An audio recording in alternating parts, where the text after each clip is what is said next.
Assalamu alaikum dear students, I am Anjum Shafiq, your biology teacher for grade 10, and today we are going to discuss fragmentation and as well as budding. So let's move to the board. So dear students, we are discussing the methods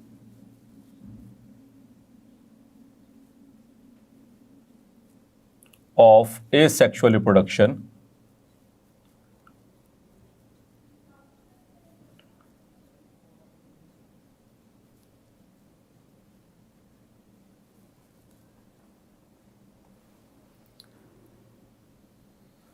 तो dear students, इसमें हम जो method discuss कर चुके हैं, number 1 we have discussed binary fission,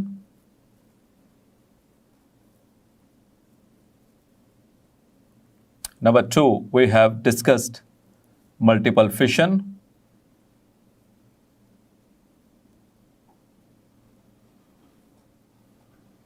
now today we are going to discuss another method of reproduction, that is fragmentation.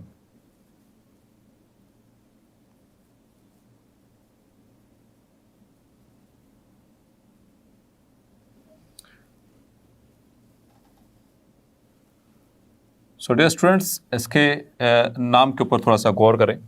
Fragmentation, तो जहाँ पर भी शन आ रहा है TION means it is generally it is a process, and fragment का मतलब होता है piece.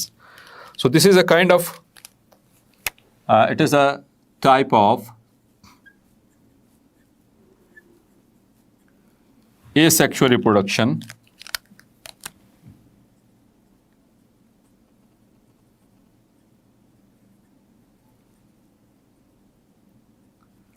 in which an organism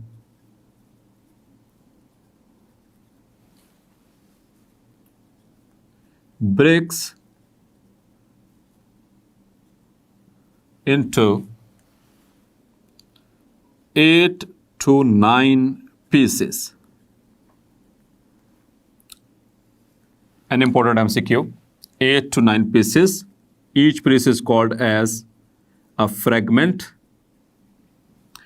And dear students, it is common in planaria also.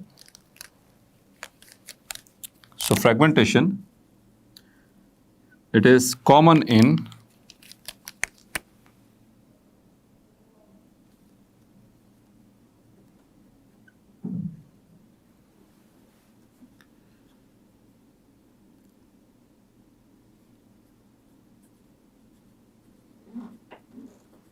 planaria. So होगा क्या dear students, when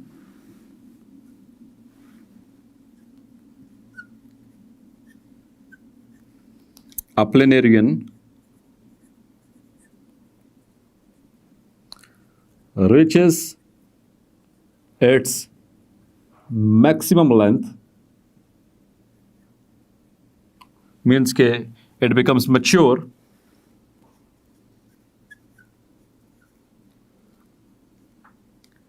it breaks into pieces. और कितने pieces होंगे dear students? 8 से 9 pieces. Clear? And the each piece regenerates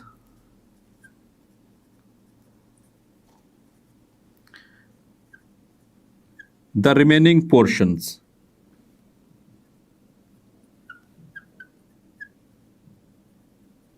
of the body. तो चाहे वो ऊपर वाला हिस्सा रहा क्या है जो कट ऑफ हुआ है, जो नीचे वाला हिस्सा है वो कट ऑफ हुआ है, तो दोनों ही, या जो नीचे वाला है या सिर्फ ऊपर वाला है, so any kind of the remaining portion will be regenerated.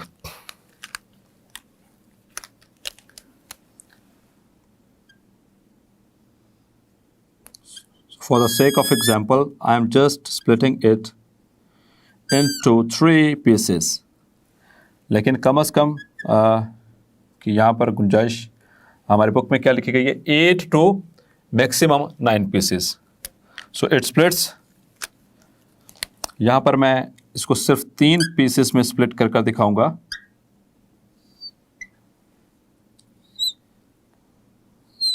This.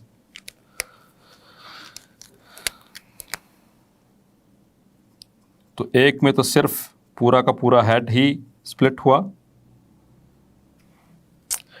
दूसरी जगह के ऊपर उसका नीचे वाला पोर्शन जो कि मुकम्मल नहीं है, उसमें ऊपर वाला पोर्शन भी मिसिंग है और टेल भी मुकम्मल तौर पर नहीं उतरी, टेल भी रिमेनिंग है, और लास्ट में सिर्फ टेल का आखिरी पोर्शन। तो ये तो just for the sake of example है कि ये 3 पीसेस, अदरवाइज 8 to 9 पीसेस में होगा, और बाकी जो पीस होंगे उनके अंदर भी सेम एज इट इज़ होगा, जैसे कि अभी हम यहाँ पर देखने लगे हैं। तो जो हेड है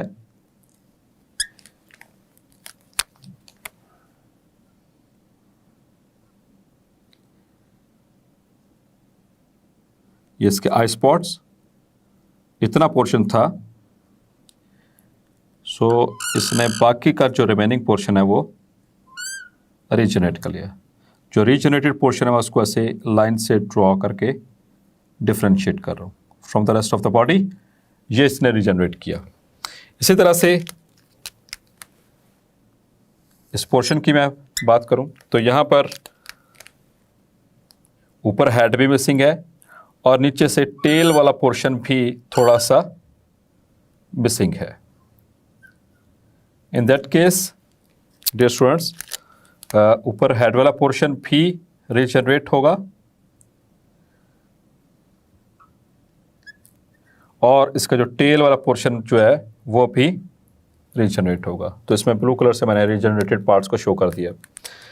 इसी तरह से डियर स्टूडेंट्स, ये जो टेल का जो आखिरी पोर्शन था इसके अंदर भी सेम एज इट इज होगा। इसमें सिर्फ नीचे वाला पोर्शन है, बाकी ऊपर वाला कोई पोर्शन अवेलेबल नहीं है। तो यहाँ पर जो ऊपर वाला रिमेनिंग सारा का सारा portion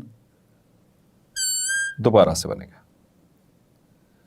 so it take times approximately week और 2, लेकिन यहाँ पर आपने देखा कि एक this is apparent planarian,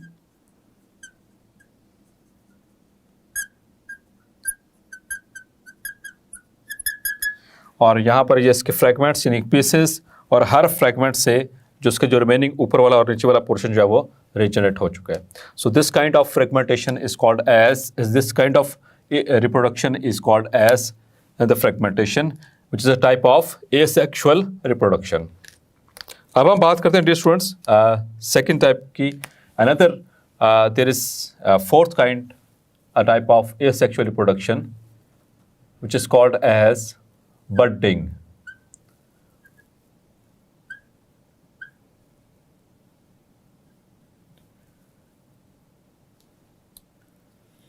So dear students, bud का लफ्जी मतलब होता है outgrowth. bud means an outgrowth, और आउटग्रोथ किसे कहते हैं डियर स्टूडेंट्स? आउटग्रोथ का मतलब है कि जो मेन बॉडी से कोई भी चीज बाहर को निकले जो नॉर्मली इससे पहले ना हो, तो उसे कहते हैं outgrowth. So budding dear students, it takes place in various organisms. जैसे कि हमारे बुक में जो एग्जांपल्स कोट की गई हैं उसमें एक तो जो फर्स्ट एग्जांपल है that is of a yeast, budding in yeast.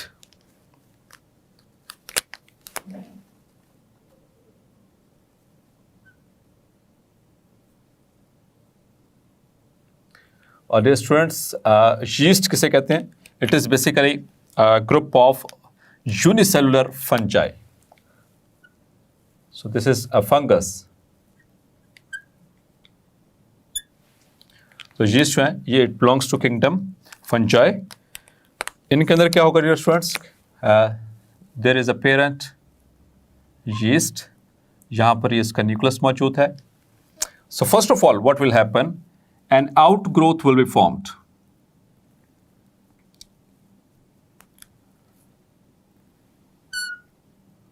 तो आप देख रहे हैं जो पहले यहां पर कोई भी इस तरह का स्ट्रक्चर नहीं था, यहां पर एक आउटग्रोथ बन गई। Now in the next step what will happen,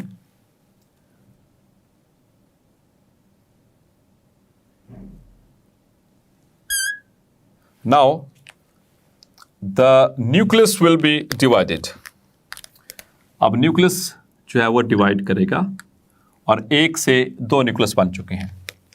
now in the next step what will happen, the duplicated or divided replicated nucleus it will move into the bud. तो इस bud के अंदर ये मूव कर जाएगा. ये इसका अपना न्यूक्लियस और ये जो रेप्लिकेट हुआ था, जो डिवाइड हुआ था, वो वाला न्यूक्लियस. और अल्टीमेटली क्या होगा, और स्टूडेंट्स ये भी पॉसिबल है कि एक ही वक्त में एक से ज़्यादा जो बर्ड्स हैं वो भी बन सकती हैं इसमें. तो जैसे इसमें हुई तो ये एक और जो बर्ड है वो निकलना शुरू हो गई. और अल्टीमेटली इसमें क्या होगा कि जब ये इसके अंदर न्यूक्लियस आ चुका होगा, देन दिस बर्ड में detach.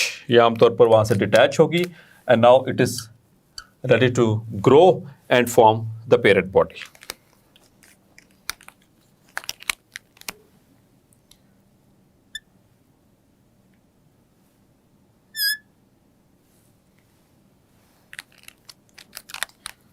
So this is bud,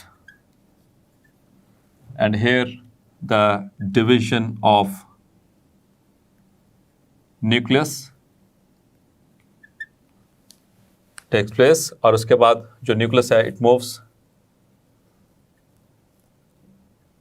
लेकिन कौन सा nucleus? The daughter nucleus. The daughter nucleus moves into bud and here the bud detaches. यहाँ पर जो bud है वो डिटैच हो चुकी है पेरेंट बॉडी से. अब ये ग्रो करेगी और नया ऑर्गेनिज्म बन जाएगा. और यहाँ पर देख सकते हैं न्यू बर्ड फॉर्मेशन, यहाँ पर नई बर्ड जो है वो बन चुकी है. इसी तरह से डियर स्टूडेंट्स, जो बर्डिंग है it is also seen in sponges.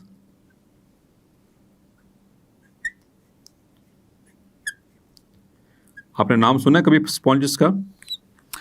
Sponges basically these are the animals which belong to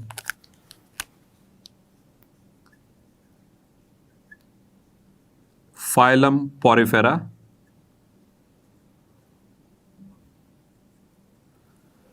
Inshallah you will learn in the intermediate part 1. और ये जो है ये किंगडम फंजाई है, ठीक है. और यहाँ पर जो स्पॉन्जेस हैं they belong to phylum Porifera.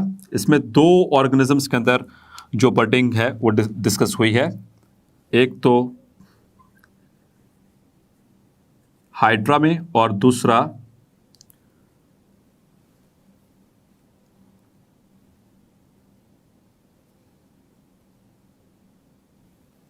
Corals इनके अंदर. So first of all we will see what happens in hydra.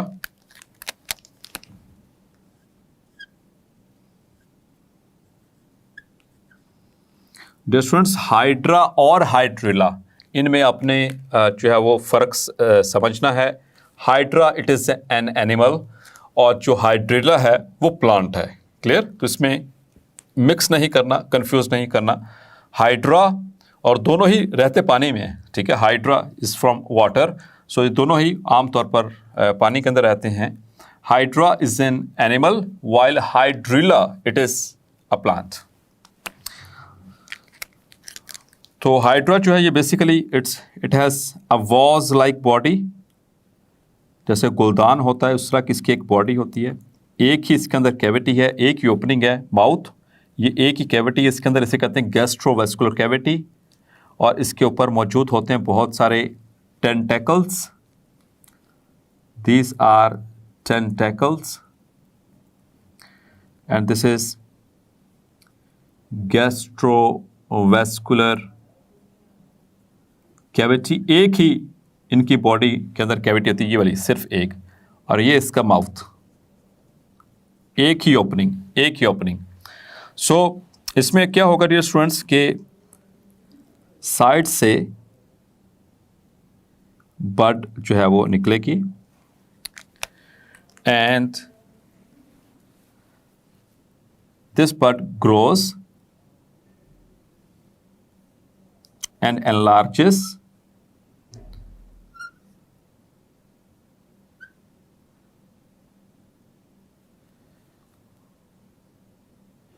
it will enlarge in size, and finally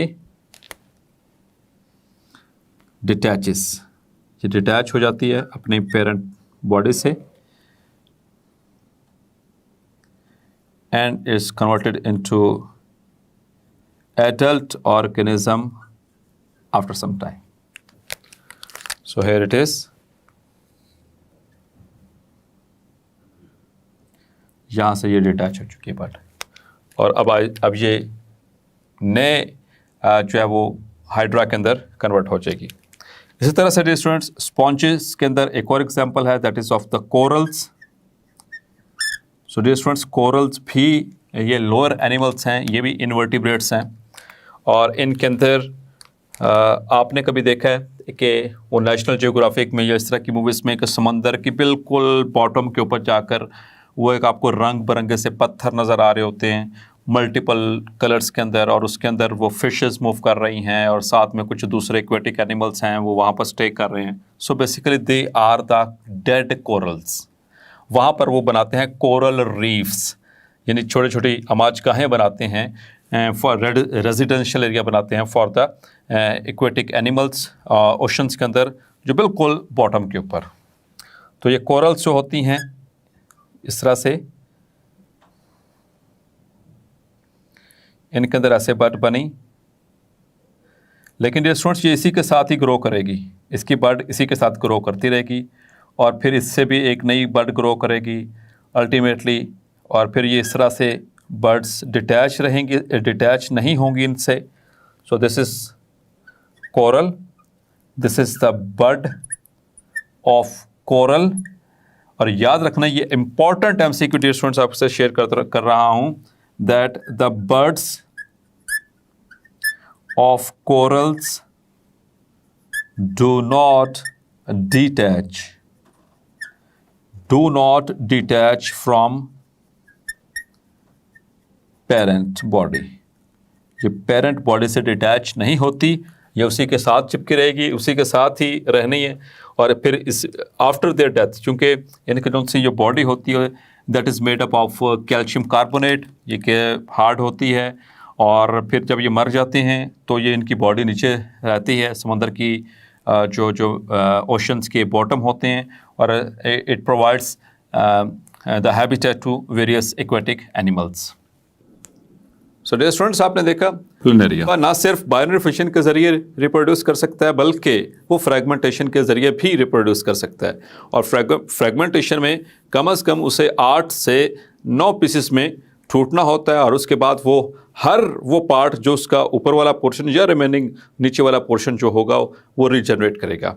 इसके पीछे एक इंटरेस्टिंग फैक्ट आपको बताता चलता हूँ, आप इंशाल्लाह हायर क्लासेस में भी इसको डिस्कस करेंगे कि प्लेनेरिया के अंदर ख़ास तौर पर अल्लाह ताला ने कुछ अनस्पेशलाइज्ड सेल्स रखे हुए हैं, अनडिफरेंशिएटेड सेल्स रखे हुए हैं, उनको कहते हैं नियोब्लास्ट्स।